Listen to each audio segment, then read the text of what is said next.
Good morning, ladies and gentlemen. You did not ask for this video, however we are bringing it to you anyway. The quirky story of how East Grinstead got its railway and then built an extension there on into Tunbridge Wells.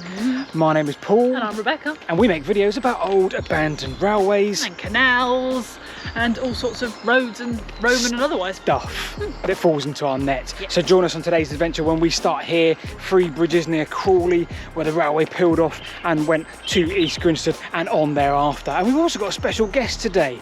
Yeah, join us today, etc. Wait, What?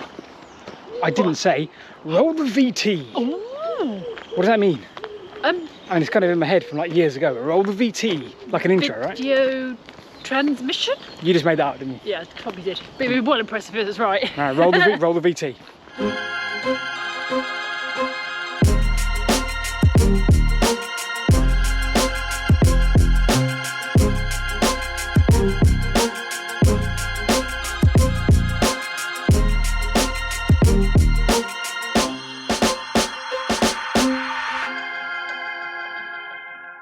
Now, the people of East Grinstead wanted a railway, 1845, and they knew that railways were being built around them. And of course, they were missing out. They were missing out on all the industry, and the businessmen there were very, very keen to get this going ahead. It took a long time. Oh, here we are. We'll carry on with that story in a second. But we're at the first station along this line. That's the station master's house. Which is the station master's house just there. And ahead of us we've got the station building and quite possibly our guest for the day. Ooh. There he is, look. Can you see? He's there somewhere. It looks kind of like a little silhouette up there, Chris. How are you doing? I'm very well, good to see you. How's it going? And you? What have you been up to, Chris? Lovely day for it. Well, apart from recovering from COVID, just having a little nose around Rowfant Station. And here we are, Rowfant Station, right behind us. It looks quite quiet around here, Chris. Did it serve anybody other than... It's one of those great stories of a wealthy landowner insisting on having their own station, saying, yes, you know, you can run a railway through my territory so long as you put the station exactly where I want it, which was to serve Rowfant House, which is a short distance to the north. And this particular bit here that we're looking at was so that his footman had somewhere to wait. So there's no door? No door, no access. Oh, yeah, There's never any access in. It's just so that? that his coach driver or whatever could sit and wait for the master coming back from London on the train. Yeah. And this was a little place to sit out in the rain. It's a nice touch. That's lovely, isn't it? Shall we walk round that way and crack on towards East Grinstead? Is that Sure. It's not East Grinstead next though, is it? It's... Grange Road was the next station. Nothing Right. left to see. But, Okay. but that was the next station, yeah. All right, let's see how far we get. All right.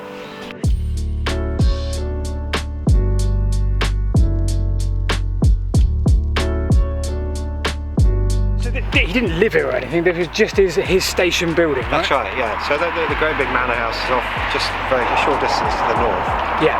And opened in 1855, this line, if you think of it as the line between 3 bridges in East Grinstead. Although the station at Grange Road didn't open until 1860. Right. And then the whole thing between 3 bridges right the way towards Greenbridge was all closed in January 1967. And what they started doing was pulling up the line in, I think, late 1967 from the east, and so they worked in this direction. Okay. And they didn't manage to pull it all up until 1970. It took them quite a while. Right.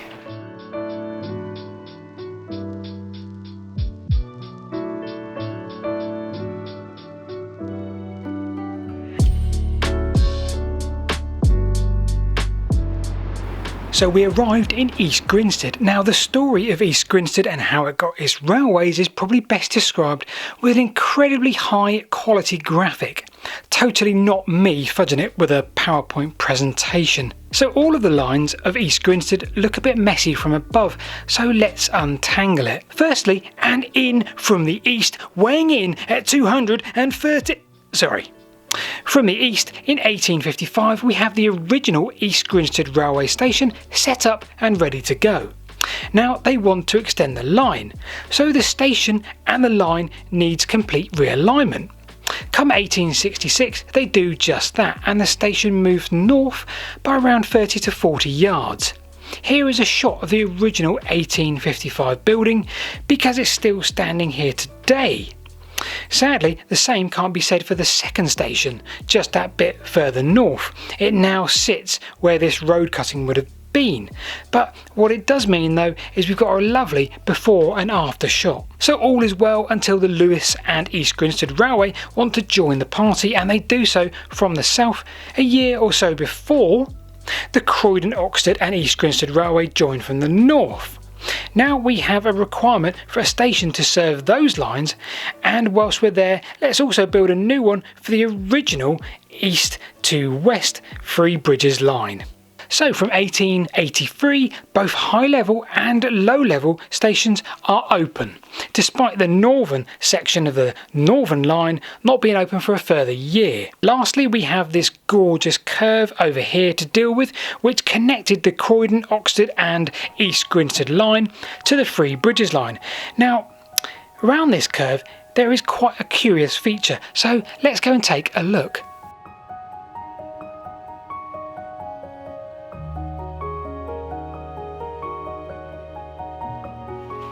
Right, we had no intention of waffling at all at East Grinstead. We're going to do some wonderful graphics and a nice overlay. But Chris said you need to come and see this wonderful piece of brickwork.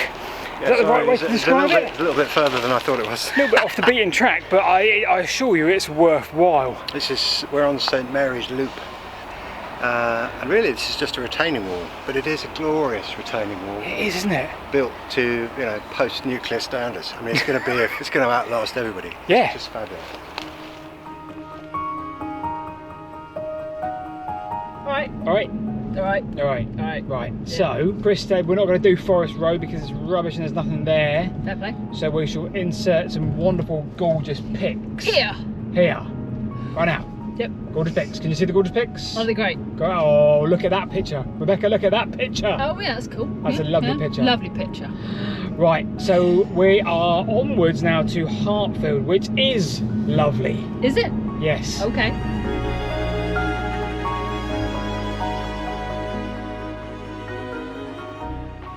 So we've left East Grinstead. I presume now we're on the later extension. That's right, yeah. So this was, the previous one was opened in 1855. I think this is 1860, maybe a little bit later than that, 1860 something. Slightly further back, just outside of East Grinstead, a great big garden that ran up to the track bed of this railway. And that was owned by Dr. Richard Beeching. So he could see at the end of his garden one of the lines that he was going to cut. That's crazy. Isn't that strange? Yeah. Rather excitingly, we do have Harpfield. That's right, Harpfield. Home of Pooh Bridge, Winnie the Pooh, and a lovely station building. Yeah. Nice bridge up here. Yeah, and yeah, we can see coming up is a very gorgeous masonry, or certainly masonry on the outside. Yeah. Picturesque brisk bridge. Brisk? Where that came from? Brisk. A brisk bridge. Brisk bridge. Right, so Hartfield, there it is, through the hedge, now a play school, so we're not going to get too many shots of the station. Because it's open. Because it's open and there's kids in it now, so that'd be a bit weird. However, we're just scouting to the north, and they've retained it. They've got the goods shed still, which is council buildings. Yeah, nice job on retaining the goods shed actually. All the character of that is still there. Yeah. As far as platform goes, there's nothing remaining in the kind of kids' garden, if you like. But just coming up ahead here, you've got a nice view of what does remain. So we were sat having some lunch earlier, and we were talking about the economics of making railway videos, and we put ours out on YouTube. Chris does his videos. You may have already seen. If you haven't, have a look at the link in the description below. Chris, you do your videos in DVD format. Yes, DVD, VHS, Betamax, whatever you want. Oh, as long as it's it's Betamax. Wonderful. So what we're trying to say is, if you want to see a detailed video about this line, you want to relax in front of your TV, you need to go to Chris's website or eBay. Which is best, do you think? Yeah, eBay's good. Whichever, eBay's good. Yeah. And buy Links the DVD. Links in the doobly-doo below. Thanks, Rebecca. And buy the detailed review of this railway, because then you'll see all the bits that we tend to miss because we run out of time and we end up being a bit stupid throughout the day, don't we, Rebecca? We do not. How dare you? Sorry. I think you're wonderful. Right, final stop of the day, final station of the day, Chris, is, now you're going to pronounce this, not me, because I'll get it completely wrong. Withyham Station. And yeah, we can see the platform on our right hand side. Yeah, original platform's still there. It's falling apart a bit. But It is, isn't it? It's there. It's because somebody's planted that loathsome hedge on top of it. Oh, yeah. But the station building's, you know, still very much in existence. And it's been a gorgeous day today, so we appreciate your guidance as always. Absolute pleasure. It is the law that if you come to Sussex, Kent direction, at least that you have to get Chris's directions, at least it is in our case. Yes, come say hello. Yeah. Now Chris, one more word to say about your DVDs. You've got a plan in the pipeline. Okay, so my little publicity slot. Last year I did a cracking job on the Sidmouth and Exmouth branch lines in Devon, which is quite possibly the best one I've ever done. You should all buy it. And later this year I'm hoping to do some work in Hampshire, not so far from where you guys live, in the Long Parish branch line. Thanks for lunch as well, by the way. A pleasure, it was very tasty, wasn't it? It was very good. We're still walking with the platform still here. It's just coming to an end now, yeah. It's a long platform, isn't it? It really is. So Withyham is a nice little joy. There's been a couple of joys along here, isn't it? Well, we're going to say goodbye to Chris. Thanks for your guidance as always. Pleasure, absolute treat. Thank Great you. to see you guys, yeah. See you again.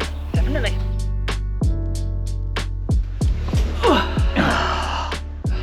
Shattered. Yeah. Do you know what I feel? It's March and I feel sunburned. Yeah, my face feels really tight. Yeah. And like, it was is lovely mad. though. That's a good thing. Yeah, so Sun. so if you're ever in the area, Crawley, Heathrow kind of area, Three Bridges to Tunbridge Wells, a lot of it is cyclable, walkable, it's lovely. We didn't do it justice today, but we're only just a sort of a fleeting visit.